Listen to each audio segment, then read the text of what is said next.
چند دن کی دنیا ہے، لڑائی جھگڑے کا موقع ہی کہاں ہے۔ ہم اپنے دلوں کو صاف کر کے لڑے ہوئوں سے صلح کر لیں، معاف کر لیں۔ آپ کے رب کی بہت بڑی رحمت آپ پہ نازل ہوئی تو آپ نرم ہو گئے اپنی امت کے لیے۔ اگر آپ کی زبان کا بول سخت ہوتا اور مزاج میں شدت ہوتی تو ان کے بارے میں اللہ کہہ رہا ہے یہ سارے بھاگ جاتے، آپ کو چھوڑ جاتے۔ میرے اللہ نے فرعون کے پاس موسیٰ علیہ السلام کو بھیجا۔ فرعون سے بڑا مجرم شاید ہی کوئی ہو جس نے کہا انا ربکم الاعلی۔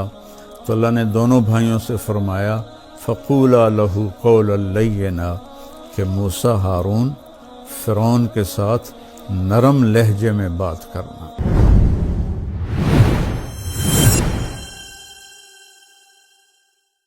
بسم اللہ الرحمن الرحیم، الصلاۃ والسلام علی رسولہ الکریم، اما بعد۔ میرے محترم بھائیوں بہنوں، عزیزوں، بچوں بچیوں، السلام علیکم ورحمۃ اللہ وبرکاتہ۔ رمضان روزہ بہت بڑا عمل ہے۔ اللہ تعالیٰ نے فرمایا کہ روزے کا بدلہ میں خود ہوں، اور ایک جگہ فرمایا کہ میرے نبی نے کہ کوئی جانتا ہی نہیں ہے کہ روزے کا ثواب اللہ نے کیا رکھا ہے۔ تو اللہ ہمیں توفیق دے روزے رکھنے کی۔ تو اس سے پہلے ہم اپنے دلوں کو صاف کر لیں۔ کسی کی نفرت ہے اس کو صاف کر دیں، بغض ہے، حسد ہے، کینہ ہے۔ کینہ ہوتا ہے کسی کو نقصان پہنچانے کی نیت، یہ بغض سے زیادہ بڑی چیز ہے۔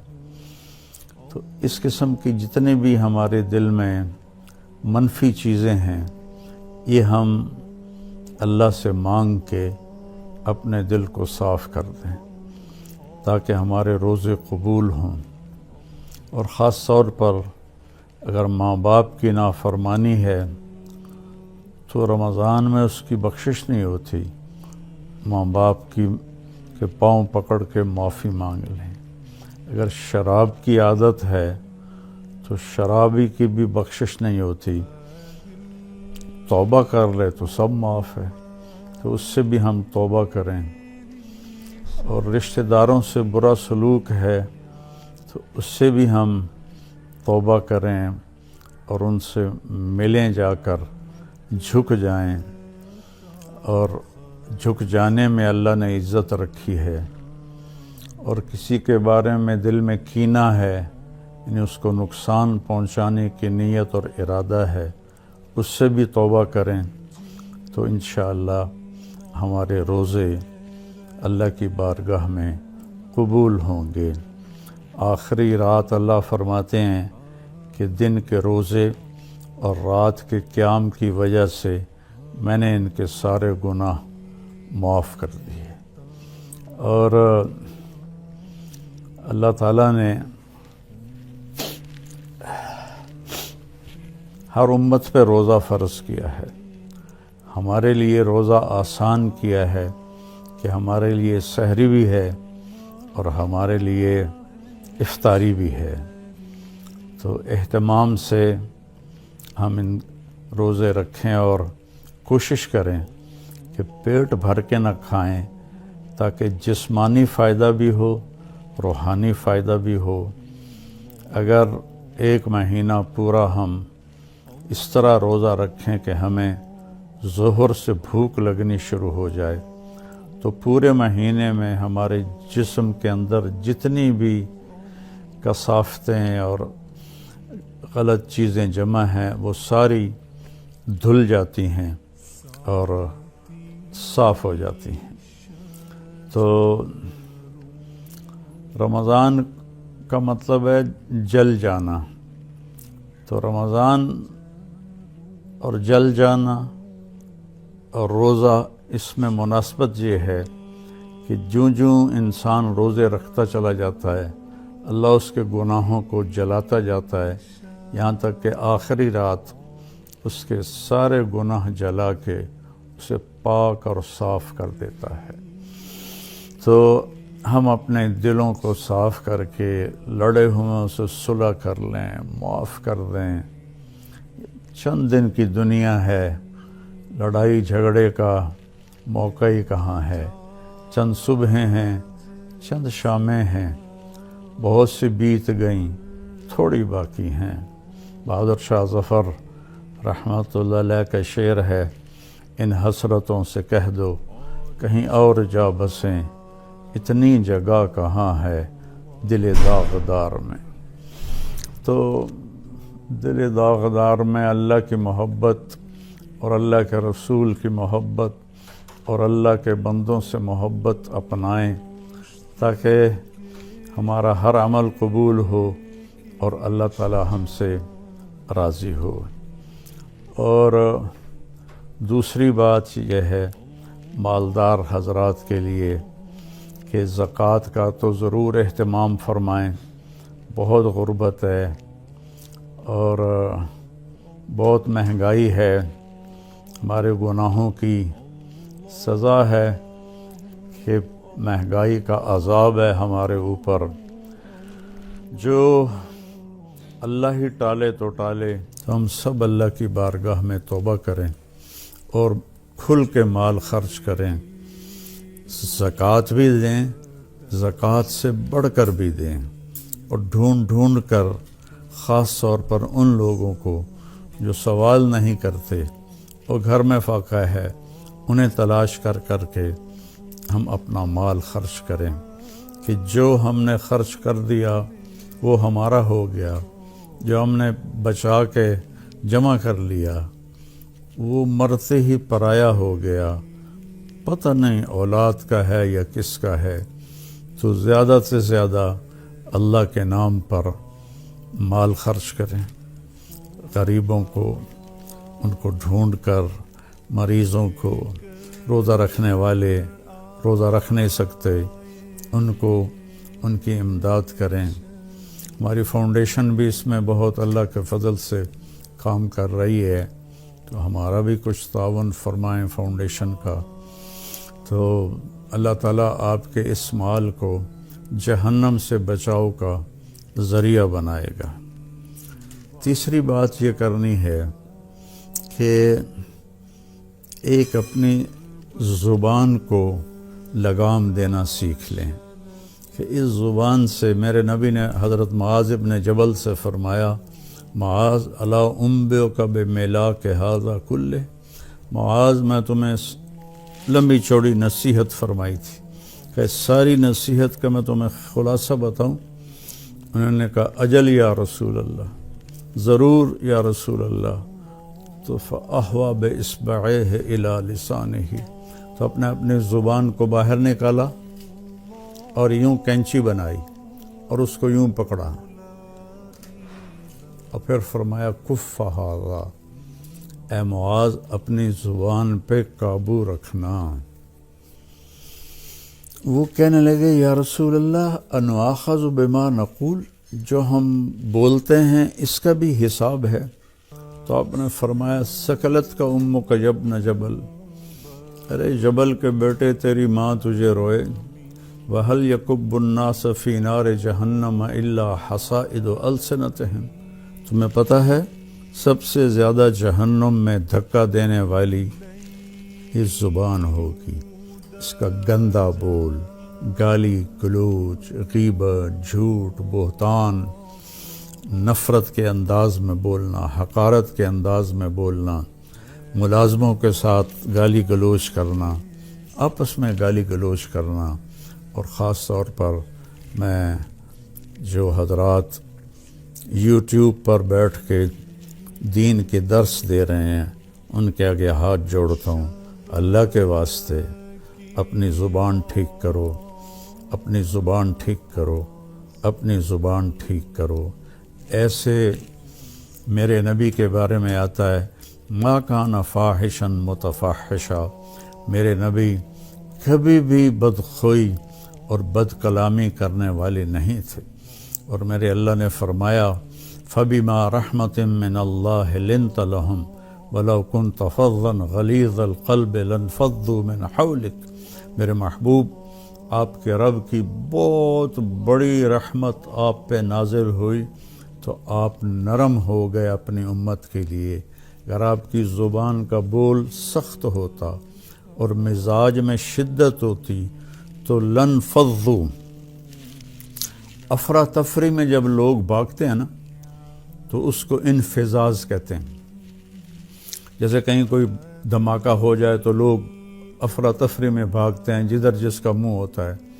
تو اللہ تعالیٰ فرما رہے ہیں یہ صحابہ جن کے بارے میں اللہ نے کہا کُلًّا وعد اللہ الحسنی، میرے محبوب تیرے صحابہ کے لیے تیرے رب کا جنت کا وعدہ ہے، اور جن کے لیے حسنہ کا وعدہ ہے ان کے لیے دوسری آیت کہتی ہے ان الذین سبقت لہم من الحسنی اولئک عنہا مبعدون، جن کے لیے ہم نے حسنہ کا وعدہ کر دیا وہ جہنم سے بہت دور ہیں، لا یسمعون حسیسہا، وہ اس کی آہٹ بھی نہیں سنیں گے، وہم فی ما اشتہت انفسہم خالدون، اور وہ جنت کی من چاہی نعمتوں میں ہمیشہ کی زندگی گزاریں گے۔ یہ ٹائٹل، یہ اعزاز، یہ خوشخبری صرف میرے نبی کے صحابہ کے لیے، چاہے وہ مہاجرین سابقین اولین ہوں، چاہے وہ درمیان والے ہوں، چاہے وہ طلقاء ہوں جو مکہ پہ ایمان لائے فتح مکہ پر، سب کے لیے میرے اللہ نے جنت کا وعدہ فرمایا۔ تو ان کے بارے میں اللہ کہہ رہا ہے یہ سارے بھاگ جاتے آپ کو چھوڑ جاتے۔ تو بھائیو اکثر جو میں تو سنتا ہی نہیں ہوں، میرے سر میں درد رہتا ہے، لیکن کبھی کبھار کان میں پڑ جاتی ہے بات تو اتنا شدید لہجہ ہوتا ہے اور اتنا حقارت آمیز لہجہ ہوتا ہے اور اتنا نفرت سے بھرا ہوا ہوتا ہے، خاص طور پر مذہبی معاملات میں اور اختلافی مسائل میں اس قدر وہ آتش فشاں پہاڑ بن جاتے ہیں کہ ان کے منہ سے آگ نکلتی ہے۔ تو میرے نبی کی زندگی سیکھو کہ آپ نے کس طرح نرم رویے سے عرب کے سارے بت پرستوں کو رام کیا، اور اللہ تعالیٰ نے فرمایا کہ جاہد الکفار والمنافقین واغلظ علیہم، ان کے ساتھ آپ جہاد کریں، منافق اور کفار کے ساتھ، اور ان پر شدت اختیار کریں۔ لیکن آپ دیکھیں سیرت النبی میں کہ آپ نے عبداللہ بن ابی کو بھی کبھی برا نہیں فرمایا اور منافقین کو بھی کبھی برا نہیں فرمایا، اور آپ کی زبان سے کسی کے لیے دکھ بھرا بول نہیں نکلا۔ تو میں سارے بھائی بہنوں سے کہتا ہوں یہ وبا، یہ بلا ہمارے گھروں میں ہے، عورتوں میں ہے، مردوں میں ہے۔ صرف خطیبوں کی بات نہیں کر رہا، خطیب چونکہ ممبر پہ لوگوں کو خطاب کر رہا ہوتا ہے یا وہ یوٹیوب پہ لوگوں کو خطاب کر رہا ہوتا ہے، تو اس کی زبان میں اگر زہر ہو تو وہ کیا دین کا کام کر رہا ہے؟ وہ کوئی اور ہی کر رہا ہے، دین کا کام نہیں کر رہا ہے۔ میرے اللہ نے فرعون کے پاس موسیٰ علیہ السلام کو بھیجا۔ فرعون سے بڑا مجرم شاید ہی کوئی ہو جس نے کہا انا ربکم الاعلی۔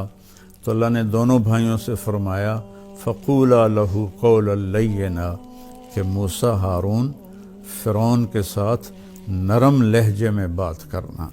آپ اپنے اختلاف کو ظاہر کریں، لیکن اوروں کے یہ نفرت کا بول اور حقارت کا بول یہ اللہ کے ہاں بالکل پسندیدہ نہیں، اور اس بول میں، اس لہجے میں بات کرنا یہ کوئی دین کی بات نہیں ہے، یہ نفس کی شرارت ہے۔ تو میری آپ سے گزارش ہے میٹھا بول بولیں، اگلے کو عزت دیتے ہوئے اختلاف رائے کریں، نہ کہ نفرت و حقارت کے شعلے برساتی ہوئی زبان ہو اور اگلوں کا دل چیر کے رکھ دے، اور سارے گھر میں مستورات اور مرد سب سے کہتا ہوں کہ اپنی زبان کے بول کو میٹھا کر لیں، اپنے نوکروں نوکرانیوں کے ساتھ خاص طور پر درگزر اور نرمی کا معاملہ کریں، سختی کا معاملہ نہ کریں۔ ایک صحابی نے آ کر کہا، یا رسول اللہ، میرا خادم ہے، غلام، وہ غلط کام کرتا ہے تو میں اس کی پٹائی کرتا ہوں، تو اس کا کیا معاملہ ہوگا آخرت میں؟ آپ نے فرمایا، تیری پٹائی کو اور اس کی غلطی کو تولا جائے گا، اگر تیری پٹائی بڑھ گئی تو تو پکڑا جائے گا۔ اور تو وہ زار و قطار رونے لگے اور کہنے لگے، یا رسول اللہ، اس کا یہی علاج ہے کہ میں اسے آزاد کر دوں۔ تو انہوں نے اپنے غلام کو آزاد کر دیا۔ تو میری منت ہے، اپنے بچوں کے ساتھ کبھی طنز والا بول نہ بولیں، بیوی کے ساتھ کبھی طنزیہ بول نہ بولیں، طنز مار دیتا ہے، طعنہ مار دیتا ہے۔ اپنے خاوند کے ساتھ کبھی طنزیہ بول نہ بولیں، ماں باپ کے ساتھ خاص طور پر کبھی ایسا بول نہ بولیں کہ ان کے آنسو نکل آئیں یا ان کا دل ٹوٹ جائے۔ ماں باپ کی فریاد سارا مقدر بگاڑ کے رکھ دیتی ہے، اور ماں باپ کی دعا بیڑے مقدر سنوار دیتی ہے، وہاں تک پہنچتی ہے جہاں کوئی شے بھی نہیں پہنچتی۔ اپنے بہن بھائی، اپنے دوست احباب سب کے ساتھ محبت بھری بات کریں۔ کبھی کوئی ہو جائے بول ایسا انسان ہے تو پھر فوراً معافی مانگ لیں، اس سے معافی مانگ لیں۔ میں قربان جاؤں، جنگ خندق میں جب شکست ہوئی پہلے تو صحابہ بھاگے، تو ایک صحابی کا پاؤں میرے نبی کے پاؤں پر آ گیا، تو وہ جوتا جنگ والا تھا، سخت، تاکہ تلوار اثر نہ کرے، تو آپ کے پاؤں پہ وہ اس کا پاؤں آیا تو آپ کو درد ہوا، تو آپ کے ہاتھ میں چھوٹی سی چھڑی تھی، آپ نے اس کو ایسے ماری اور کہا، اوجعتنی، تو انہیں مجھے تکلیف پہنچائی۔ چھوٹی سی چھڑی، انہوں نے زرہ پہنی ہوئی ہے، زرہ پر تو تلوار اثر نہیں کرتی، اس چھڑی نے کیا اثر کرنا تھا؟ تو اس صحابی نے وہ سن لیا کہ میرے نبی فرما رہے ہیں اوجعتنی، تو کہنے لگے، سارا دن ساری رات میں ڈرتا رہا کہ اب جبریل آئیں گے میری ہلاکت کا پیغام لے کر، اب جبریل آئیں گے میری سزا کا پیغام لے کر، تو ساری رات سوئے نہیں۔ فجر کے بعد اعلان ہوا، جس شخص کا پاؤں نبی کے پاؤں پر آیا تھا، وہ آ کے اللہ کے نبی سے ملاقات کر لے۔ تو وہ کہنے لگے، بس ہو گئی نا وہی بات جس کا مجھے ڈر تھا، اب دیکھو پتہ نہیں کیا عذاب کا فیصلہ ہوتا ہے۔ وہ کانپتے ہوئے ڈرتے ہوئے تشریف لائے، تو آپ اسے دیکھ کر مسکرائے اور فرمایا، میرے پیارے، کل میں نے تمہیں چھڑی مار دی تھی، میں اس کی آپ سے معافی مانگتا ہوں، اور یہ 100 اونٹ آپ کو اس کے بدلے میں ہدیہ کرتا ہوں۔ یہ میرے نبی کا معاملہ تھا۔ ہم لوگوں کے دل توڑ کر، کفر کے فتوے لگا کر، ایک دوسرے کو کافر کہہ کر، ہم ایسے اپنے غصے کی آگ میں جل بھن رہے ہوتے ہیں، تو ہماری بات کہاں اللہ کی بارگاہ میں قبول ہوگی؟ تو بھائیو، اختلاف کے بھی آداب سیکھو، اختلاف رائے کے بھی آداب سیکھو، اور بولنے کے بھی آداب سیکھو کہ ماں باپ سے کیسے بولنا ہے، بیوی سے، بچوں سے، خامن سے، بہن بھائیوں سے، اپنوں سے، غیروں سے، کوئی ایسا بول نہ نکلے۔ ابو دجانہ رضی اللہ تعالیٰ عنہ بہت بڑے صحابی ہیں، تو وہ فرمانے لگے ایک دن کہ میں تمہیں بتاؤں، میری بخشش کا سب سے بڑا عمل یہ ہے کہ میری زبان سے کسی کو دکھ نہیں پہنچا اور میرے دل میں کسی کے لیے نفرت نہیں ہے۔ تو یہی 2 باتیں سارا معاشرہ اپنا لے، اور خاص طور پر جو ممبروں پر، یوٹیوب پر لوگوں کو دین سنا رہے ہیں، وہ خاص طور پر اس کو اپنائیں، ایک اچھی مثال پیش کریں، ایک اچھی مثال پیش کریں۔ گالم گلوچ اور بد زبانی میرے اللہ کی بارگاہ میں ہرگز قبول نہیں ہے، اور کسی سے ناراض ہیں تو اس کو معاف کر دیں، کوئی آپ سے ناراض ہے تو اس سے جا کے معافی مانگ لیں، تو ہمارے روزے انشاءاللہ قبول ہو جائیں گے۔ جو ہی رمضان آتا ہے تو تراویح پہ مناظرے شروع ہو جاتے ہیں۔ میں ایسے ہی یوٹیوب دیکھ رہا تھا تو وہ ایک سامنے آیا، 20 تراویح پڑھنے والوں کو چیلنج۔ او بھائی اللہ کے واسطے یہ چیلنج اپنے پاس رکھو۔ حضرت عمر رضی اللہ تعالیٰ عنہ نے 8 تراویح کا بھی حکم دیا ہے، صحیح حدیث ہے، اور آپ نے 20 تراویح کا 3 وتر کے ساتھ حکم دیا ہے، صحیح حدیث ہے۔ کوئی اس پہ عمل کر لیتا ہے، کوئی اس پہ عمل کر لیتا ہے، دونوں ٹھیک ہیں۔